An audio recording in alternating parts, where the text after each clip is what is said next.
간밤 테슬라 주가가 네. 정말 큰 폭으로 7% 가까이 하락을 했습니다. 그렇습니다. 테슬라 주가가 400달러 아래로 내려간 건 지난 9월 이후 2달 만인 것 같은데요.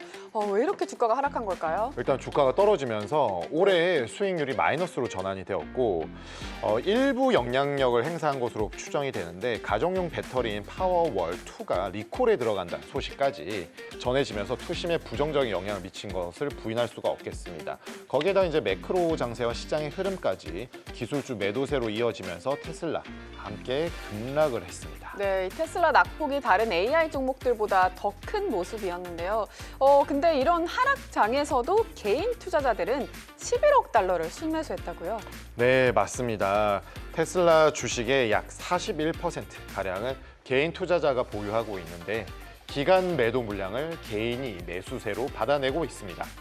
네, 하지만 개인 투자자들도 좀 위험을 의식해서 일부 물량을 줄이는 모습도 보였다고요? 네, 그렇습니다. 주가 상승을 예상하는 콜옵션 매수 비중이 주가 하락을 예상하는 풋옵션 대비 감소했습니다. 네, 개인 투자자들도 이 시장 변동성에 대한 경계심이 커졌다고 볼 수 있겠는데요. 이 테슬라의 주가 흐름 앞으로 좀 계속해서 지켜보면 좋을 것 같습니다. 네, 네, 연구원님, 이렇게 또 테슬라가 좀 급락하는 모습을 보였습니다. 급락하자마자 이 또 개인 투자자들은 매수세에 돌입을 했어요.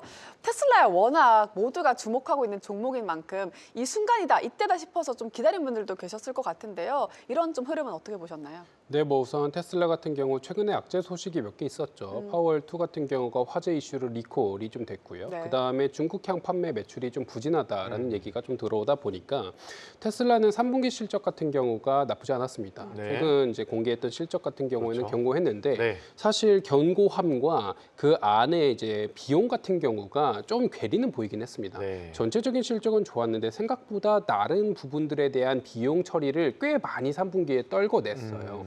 그러면서 4분기 같은 경우를 저희가 좀 더 바라보면 4분기 같은 경우에는 테슬라에 인식될 만한 수혜가 꽤 많습니다.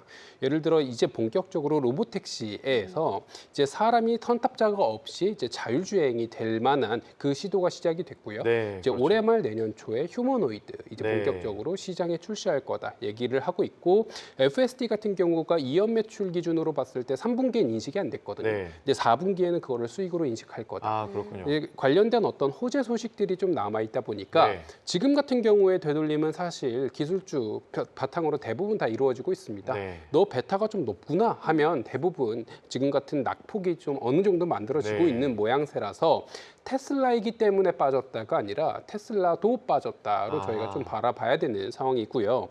그러다 보니 지금 개인들이 판단했을 땐 4분기 이후에 실적은 좋을 것 같은데 네. 근데 지금 장이 전체적으로 빠지고 있으니까 오히려 이후에 실적 턴어라운드가 눈여겨 보여지는 테슬라를 미리 사두자라는 네. 의사 판단이 좀 들어오고 있는 모양새인 네. 것 같고요. 그래서 공포에 파는 그런 어떤 일부 세력과 그다음에 그럼에도 불구하고 나는 지금 담겠다의 세력이 네. 어느 정도는 맞붙어 있는 상황인 것 같습니다. 아, 그럼요. 근데 기관과 개인이 보통 반대로 하잖아요. 맞습니다. 공포에 개인분들이 많이 팔게 되는데 지금은 반대인 양상이죠.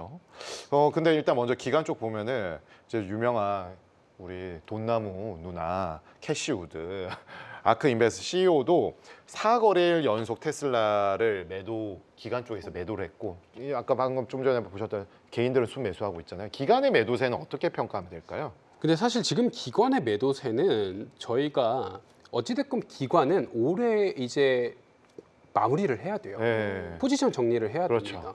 그래서 이제 올해 포지션 정리를 하고 내 성적표가 얼마지 땅땅땅을 해야 되거든요. 10월 말에 미국의 헤지펀드는 대부분 본인들의 포지션을 마감을 했습니다. 그리고 이제 11월 정도에 이제 어느 정도는 관망세로 돌아섰고 이제 대규모 기관 같은 경우에도 본격적으로 북클로징을 조금씩은 하고 있는 상황이기 네. 때문에 그 관점에서 테슬라를 매도한 건지 아니면 테슬라에 대한 어떤 뷰가 좀 악화됐기 때문에 매도한 건지는 사실 구별하기가 좀 어려워요. 근데 다만 저희가 좀 봐야 되는 부분은 돈나무 누나 같은 경우가 올 한 해 칼자루 위에 올라왔습니다. 거의 생각보다 픽한 부분이 되게 잘 워킹을 했거든요. 그래서 요번에 생각보다 많은 사람들이 캐시우드의 픽에 대해서 2025년 캐시우드는 생각보다 픽력이 괜찮아라고 좀 판단을 많이 하고 있는 것 같아요. 칼춤을 잘 췄다. 맞습니다.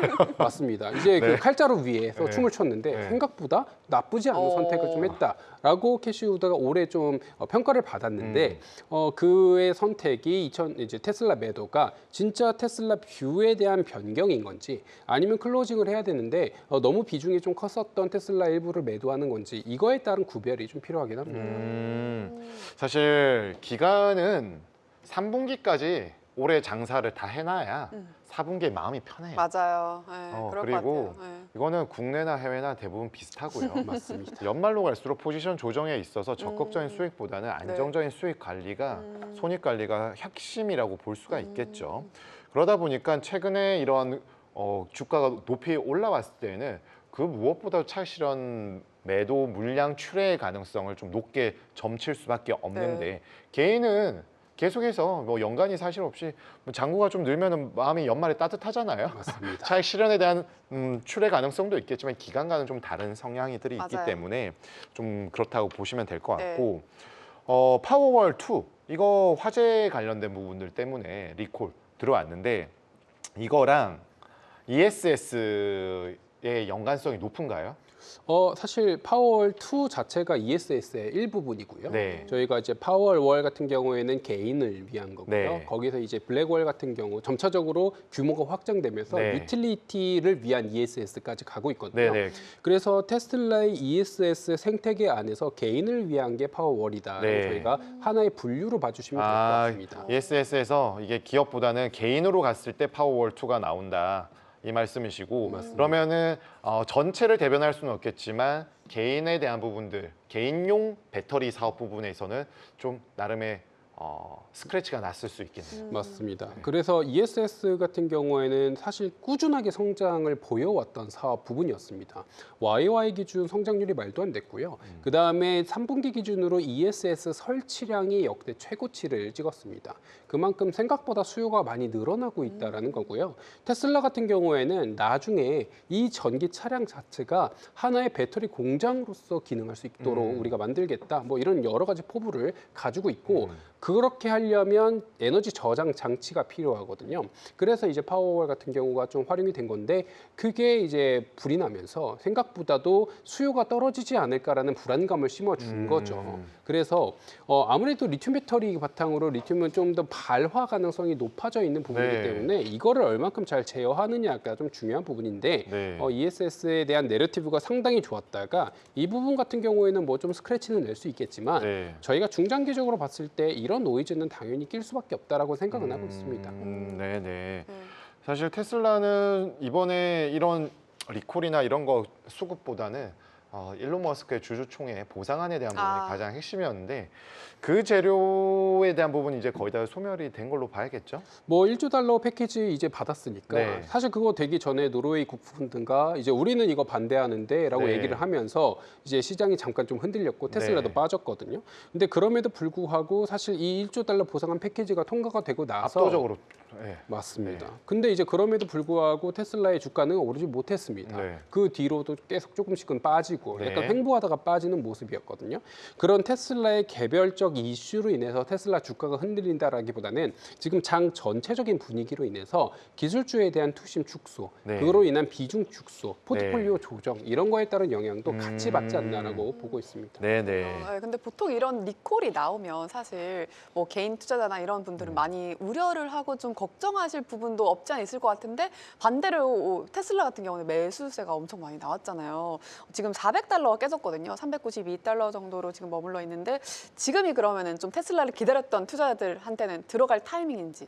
아까 방금 말씀드렸듯 테슬라의 개별 이슈로 사실 낙폭이 커지고 있는 게 아니기 때문에 지금 이 매크로 환경, 투자 심리 위축 이 부분들이 어느 정도 해소가 되어야 사실 테슬라 같은 경우에도 다시 한번 턴어라운드 할 수가 있거든요. 네.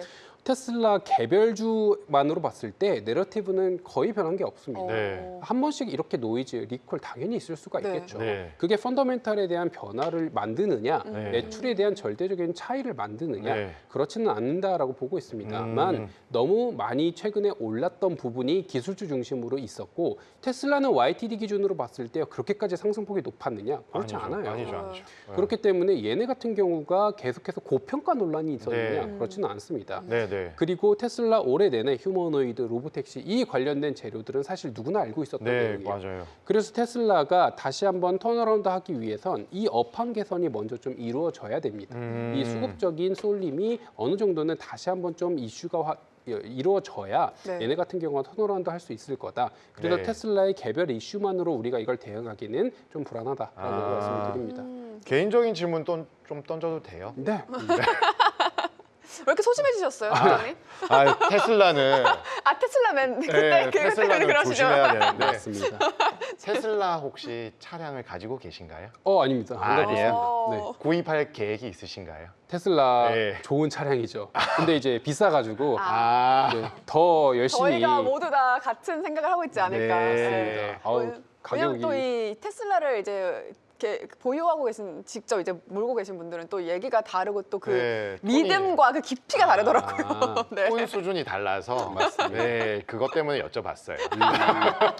저도 이제 테슬람의 이제 일종이 나중에는 네. 구입을 하면서 아. 되어 보도록 하겠습니다. 그러니까요. 아, 열심히 그러니까- 저희 다 열심히 더 일하는 걸로. 네.